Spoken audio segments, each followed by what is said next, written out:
귀갓길에 여성을 뒤쫓던 남성이 여성의 집에 무단 침입하려다 달아났다는 소식 YTN이 전해드렸는데요. 홀로 귀가하는 여성을 대상으로 한 범죄가 빈번하게 일어나고 있지만 강한 처벌이 쉽지 않은 게 현실입니다. 왜 그럴까요? 김혜린 기자가 보도합니다. 지난 6일 새벽 6시 반쯤 서울 대흥동에서 한 남성이 홀로 걷는 여성을 바짝 뒤쫓습니다. 급기야 여성의 집 대문까지 침입한 이 남성. 간발의 차로 현관문이 닫히면서 그대로 달아났습니다. 골목길 시작되고 조금 더 걸어갔는데 그 남자가 진짜 정말 저를 너무 바짝 쫓아오는 거예요. 스트레스도 심하고 신경이 계속 곤두서 있고 계속 긴장이 되어 있고. 비슷한 범죄는 이전에도 있었습니다. 지난 2019년 5월 서울 신림동에서는 30대 남성이 귀가하던 여성을 뒤쫓아 집에 들어가려다 미수에 그치는 사건이 일어났습니다. 남성은 강간미수와 주거침입 혐의로 재판에 넘겨져 징역 1년을 선고받았습니다. 당시 재판부조차 남성이 강간을 저지르기 위해 범행한 게 아닌가 하는 의심이 든다고 지적했지만 강간미수 혐의는 유죄로 인정되지 않았습니다.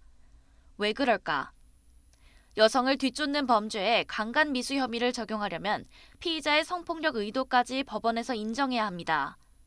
이것 자체가 불가능합니다.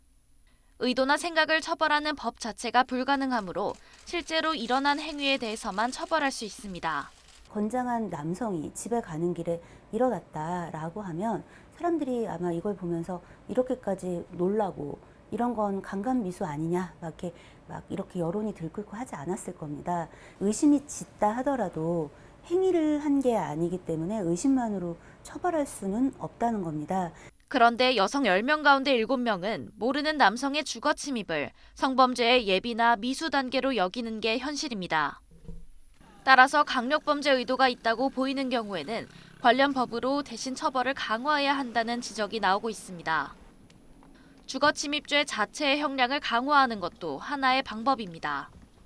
우리 법정형이 굉장히 낮게 되어 있어요. 3년 이하, 500만 원 이하의 벌금이면 정말 주관주의적으로 그 사람의 마음을 처벌할 수 없다면 그러한 어떤 성폭력의 의도가 보이는 사건이라면 적어도 강간미수로는 처벌할 수 없지만 주거침입죄의 어떤 법정형을 조금 높게 만들므로써 모르는 남성이 집까지 뒤쫓아오는 무서운 경험이 있는 여성이라면 일상 속에서 늘 공포를 느끼고 삽니다.